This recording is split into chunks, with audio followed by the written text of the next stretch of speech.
статусыг бий болгож байгаа талбарт. Хариу нэрсэн байна. Тэгээд энэ дээрээс ямар дүгнэлт хийж байна? За ямар ч байсан нэр бүхий гишүүн болох Инквайр мэд сайхан гишүүдтэй хамтраад засгийн газарт тодорхой хоёр асуудал ярил тавьсан. Нэгдүгээр энэ хуулиар гэдэг юм уу чиг үүргэн тодорхой бус. Ер нь яг ямар чиг үүрэгтэй ажилд юм бэ гэдэг одоо асуудал эргэлзээтэй ийм зөвлөл хороо хэд байгаа юм бэ? Энэ хичнээн хүн ажиллаж байна, хичнээн төгрөг зарцуулж байгаа.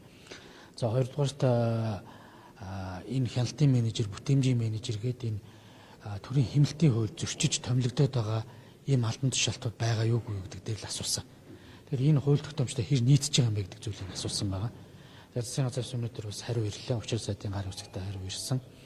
За нийт одоо 57 зөвлөл хороо төв гэдэг юм уу ийм байгууллага ажиллаж байгаа маань үүний бас тодорхой хувь нь одоо бас одоо хуульгүйгээр буюу тодорхой засгийн газрын үйл ажиллагааны чиг үүрэг заасан зорилтод тавигдсан буюу энэ мөрийн хөтөлбөр тусгасан зүйлүүдийг хэрэгжүүлэх үүднээс бол төр зүр байгуулагдсан гэж хэлж байна. Тэгэхээр энэ төр зүр байгуулагдах гэдэг зүйл бол байхгүй л дээ. Энэ ажлын хэсгэл төр зүр байгаа. Энэ зөвлөл хороо гэдэг чинь өөрөө хуулиар байгуулагдаж аль яамны чиг үүргийг салгаж энэ зөвлөл хороог байгуулж байгаа. Эсвэл аль яамнуудын үйл ажиллагааг координац хийж зохицуулах гэж байгуулж байгаа гэдэг чинь хуулиар тодорхой зааж өгч байгуулдаг. Тэгэхээр энэ бүх зүйлээсээ харахад бас тодорхой хэмжээний одоо зэгслэх зүйл байна гэдэг нь харагдаж байна. За нэг хяналтын болон бүтээмжийн 42 менежер бол томилогдчиход байгаа юм байна. Би одоо андуураагүй бол энэ чинь одоо бас төрийн хэмнэлтийн хуулийг нэлээд сенсацтай гаргаад энэ орлогч дарга нарыг бүгдийн дэд дарга нарыг байхгүй болгоод орлого захирлыг байхгүй болгоод ямар нэгэн нэршлэр энэ албан тушаалтуудыг дахиж гаргаж ирэхгүй гэдэг зүйлийг ярьсан. За яг зөвхөн би бол бас бодит прагматик талтай байдаггүй. Жишээ нь Эрдэнэт үйлдвэр шиг газар дээр бол мэдээж орлогч даргын хэрэг бол байгаа. Ижиг зөвхөн захирал болон газрын дарга нар гэдэг магадгүй захирлыг байхгүй одоо үйлдвэрлэл үйл ажиллагаа хийн хариуцах. За үйлдвэрлэл хариуцахгүйгээс мэрэгжлийн орлогч дарга байх нь зүү хэрэг. Ядаж ийм бодит юм а яриад хууль дээр өөрчлөлт оруулаад явахын оронд ингэж одоо шууд хуульд нийцж байгаа хэсэг нь үл одоо мэдэгдэх байдлаар ингэж явж болохгүй. Тэгээд түүн дээр томилогдож байгаа хүмүүсүүд нь төрийн албаны болоод төрийн өмчийн бодлого зохицуулалттай тийм холбогдох компани дүрм журам заасны дагуу сонгон шалгуурт ерөөсө ороогүй юм байна. Ерөөсө шууд ингээд улс төрийн томилгоонууд хийгдээ явцсан байгаа. Энэ дээр би бол одоо бас сэтгэл тийм дундуур байгаа. Одоо нэгэнд томилогдсон менежерүүдийг яг цаашдаас энэ томилгоо үргэлжлэе. Засгийн газар гаргасан шийдвэрээ өөрөө зөвтгөж болно. Эсвэл одоо холбогдох одоо үндсэн хуулийн цэцч байт юм уу? Энэгээр зөвтгөх арга байдаг. Эсвэл улсын их хурл бас тодорхой засгийн газрын шийдвэрүүдийг бас хүчингүй болгох эсвэл одоо хуульд нийцж ийн гэдэг байдлаар бас асуудлыг хөндөж болно. Энэ хороо зөвлөлүүд нь одоо шинэ яамдын чиг үүрэгтэй яг давхцаад байгаа юм шиг байна. Гэхдээ одоо харалтаа эрчим хүчний хороо гэдэг байгаа мөртлөө эрчим хүчний яамтай шүү дээ. Эрчим хүчний бодлого зохицуулалт хэрэгжилтийн асуудлуудыг эрчим хүчний сайд хариуцна гэж засгийн газрын тухай хууль дээр байж байгаа. Хороо яг юу их гэж би мэдэхгүй байна. Жишээ нь одоо алсын яриа 2050 үндэсний бодлого зөвлөл гэж байж байгаа.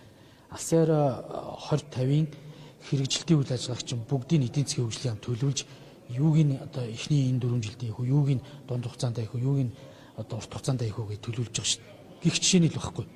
Тэгэхээр ерөөсөө би зүгээр нөх энэ дээр тийм одоо юу гэдэг хин нэг одоо этгээдийг одоо мууг нь үцгээд байгаа юм шиг. Дараа нь хин хариуцлах хүлээх юм, үр дүн гарахгүй бол яах юм? Төсвөө мөнгө ингээд үр дүнгөө өргөдөөд явж байж болох юм уу гэдэг зүйлийг л асууж байгаа. Энд чинь нилээдгүй олон тооны хүмүүс ажиллаж гин гэсэн мэдээ байгаа шүү дээ. Тэгээд төрийн албаны шалгалт өгдөг үү? Сонгон шалгаруулалт өгдөг үү? Тэгсэн мөртлөө өнөөдөр төрийн албыг цомхон болгоё. Заавал шалгалтыг дамжих ёстой гэж одоо яадаг. Жирийн одоо юу гэдэг төр зүтгэж байгаа залуучууд албан тушаал ахихын тулд шалгалт өгдөг. Удирдлага ахтайм гэдэг нэг одоо нэг ийм маш төвлөрсөн бөгөөд энэ юу заадаг нь ойлгомжгүй сургуулийн сургалтанд заавал суух ёстой ч гэдэг юм. Ийм байдлаар тэр хүмүүс хуулийн хүрээнд ажиллаж амьдраад явж байхад зэрэгцүүлээд ийм зөвлөл хорооны нэрийн дор маш олон хүмүүс улс төрийн одоо улс төрчдийг дагж явсан хүмүүс яамдуудыг зөвхөн утсаар загнадаг, ийм бэлдэж иргэдэг. Үндсэн асуудлаа мэдэхгүй.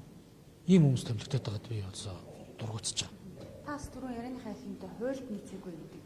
Хууль байхгүй ийм одоо арга хэлбэрээр томилогдоод байна. Улс төрийн томилгоо явагдаад байна гэж яриад шүү дээ. Тэгэхээр ер нь цаашид яах юм бэ? Одоо ингээд санал асуулга ингээд тавиад яг нийтдээ яг хэдэн хүн томилогдсон бэ гэдэг бүрэн хариултаас ирэхгүй байна гэдэг зүйлийг хамт асуусан. Харамсалтай. Энэ ирэх барьж байгаа гурван нам, Монгол Ардын нам, Арчсан нам, Хүн нам гуруула төрийг цомхон болгох энэ төрийн өмчт компани засаглалын цаана байгаа авилгал Монгол улсын арчлын индекс болоод авилгалын индексийг дандаа хойш татж байгаа энэ зүйлүүдийг засна гэсэн. Энэ засах концепцийн гол нэг нь ерөөсөө чаддаг хүмүүсүүдийн томилъё гэсэн. Хуулийн өрөөнд бай гэсэн. Гэтэл өнөөдөр хуулийг батлуулах нэрэнд жишээ нь би энэ хуулийг өөрөө боловсруулж одоо 18 оноос л хойш одоо төр зүтгэж явахдаа батлуулахаа явж байна. Улс төрчид бол гоёор хэлж одоо сайхан хуулиа одоо энийг л батлах ёстой гэж ярьдаг мөртлөө ерөөсөө батлах үйлдэл хийхгүй.